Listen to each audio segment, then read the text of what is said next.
For the past 50 years, there's been this one company on a kind of quiet mission to completely change the final chapters of our lives. And this isn't just some boring business story. No, it's a full-on revolution in how we think about getting older, about hospitality, and really what it means to live a good life. So let's pull back the curtain and see how it all got started. It all kicks off with a really simple, but honestly a pretty profound question. Think about it. What if retirement wasn't the end of the road? What if it was actually the beginning? What if those golden years weren't about, slowing down, but about gearing up for brand new adventures? And what if a retirement community felt less like a doctor's waiting room and more like a launch pad for the next great thing in your life? Okay, to really get how radical this was, you got to transport yourself back to the 1970s. Picture it. Back then, senior living, well, that just meant a nursing home. And let's be honest, they were pretty grim. We're talking sterile, clinical places designed for one thing: medical efficiency, not human dignity. The whole point was supervision, not freedom. Leisure Care took one look at this bleak landscape, and said, no way. They decided to flip the script entirely. They swapped out the clinical for the vibrant and traded supervision for autonomy and, actual fun. So where did this all come from? Well, it all started with a truly revolutionary idea. All right, so in 1976, the founders, Chuck and Karen Lytle, looked at that cold institutional model and asked a question that would change everything. They basically said, why can't a retirement community feel like a luxury residence? It was a huge gamble, right? They were betting on this idea that the next generation of seniors wouldn't just settle for basic care. They believed people would demand an actual lifestyle. They pictured these communities that ran more like high-end hotels, where, care was an important piece of the puzzle, but it wasn't the whole picture. Now check this out, because this is where the business genius really comes in. The Lytle set up two totally separate companies. You had Lytle Enterprises, they owned the buildings, the bricks and mortar. Then you had Leisure Care, and its only job was to manage the human experience, what happened inside those walls. And this was an absolute masterstroke. Why? Because it freed up Leisure Care to just obsess over one thing: service, culture, creating that five-star fun.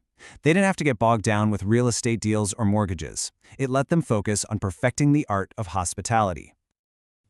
But, for any revolution to actually last, you need a successor. You need that next leader who not only gets the original vision, but can carry that torch into the future. And that leader? Well, his name was Dan Madsen. And his story is, it's a classic American tale. Picture this, it's 1988. He's just 26 years old, and he gets handed what seems like an impossible mission. He's tasked with taking this failing, financially bleeding retirement community in Salt Lake City and just saving it. It was a total trial by fire. And guess what? He didn't just save it, he made it thrive. See, Madsen just got it. He knew instinctively that happy employees lead to happy residents. It's that simple. So he just rebuilt the whole culture from the ground up. Of course, his success got the Lytle's attention, and from there, he just started climbing the ranks, fast. By 2003, the torch was officially passed, in what has to be one of the smoothest successions ever. The Lytles sold the operating company Leisure Care directly to Madsen. This ensured that those founding values wouldn't just survive, they were going to flourish. All right, so with this new leadership in place, it was time to really formalize the culture that made this company so different in the first place. It wasn't just about what they did anymore. It was all about how they did it. So under Madsen, this unique culture got a name. It was called the 3/3 lifestyle. And look, this isn't your typical corporate buzzword stuff about work-life balance. No, this was a totally radical idea about how work should fit into a well-lived life, not the other way around. And the way it breaks down is brilliantly simple. First, and this is non-negotiable, comes family. The company flat out tells you your family is your number one priority. Second on the list, philanthropy, giving back to your community. And only then, in third place, does work come in. The whole theory behind it is, well, if your family life is good and you feel fulfilled from giving back, you're just naturally going to be a more passionate, more engaged, and ultimately a better employee. And it all circles back to that one core belief we talked about earlier. In this industry, the attitude of the staff, it's literally everything. It directly shapes the day-to-day experience for every single resident. So by building a culture where employees feel valued, where they feel balanced, Leisure Care makes sure all that positive energy flows right to the people they're there to serve. And look, this is not just some feel-good corporate slogan. The data actually backs it up. I mean, year after year, Leisure Care gets certified as a great place to work. Just look at these numbers from their own surveys. You've got 88% of employees saying their work has special meaning, that it's more than just a job. 87% feel like they're making a real difference. And get this, an incredible 89% feel genuinely welcomed and celebrated at work. That is the measurable, tangible result of putting your people first. So, what happens when your whole company is filled with happy, engaged people? Well, you get an explosion of innovation. You start to truly reimagine what retirement can even look like. To really push this innovation forward, a parent company called 180 was created. And the idea here was to stop thinking about amenities as just, little add-ons. Instead, they started treating them like real standalone brands. We're talking about their coffee service, their travel agency, their fitness programs. And here's the kicker. These brands had to be good enough to compete out in the real world, not just inside their own communities. That little detail forced a level of quality that residents could absolutely feel.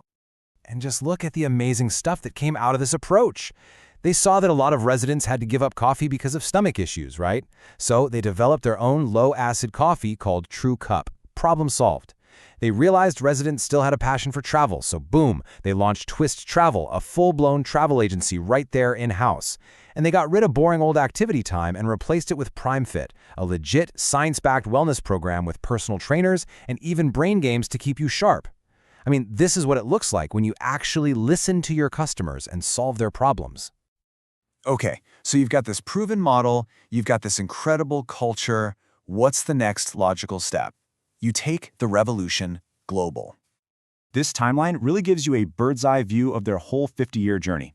It all starts back in '76 with the Lytle's vision. Then you see Dan Madsen join the team in '88 and eventually take over in '03. Along the way, you get these huge milestone achievements, like the opening of the Murano in Seattle in 2019, a 24-story high-rise that's basically a vertical village for seniors in the city. And it all leads up to today, 2025, where they're just constantly getting recognized with dozens of their communities winning Best Senior Living Awards. It's an incredible track record.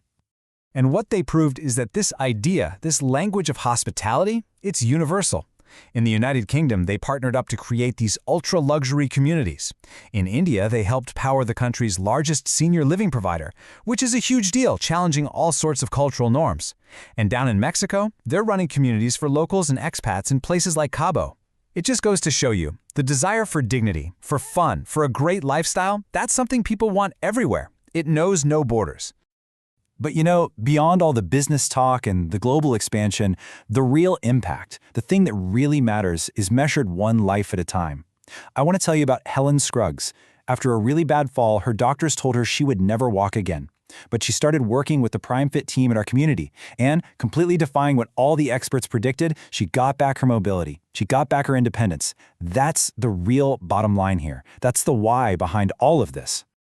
So when you think about it, they went from that sterile, clinical model of the 1970s to a global hospitality brand that's literally helping people walk again and travel the world. It has been an absolutely incredible 50-year journey. And that leaves us with one final and pretty exciting question to think about. If this is what they managed to do in their first 50 years, what on earth is the next 50 going to bring?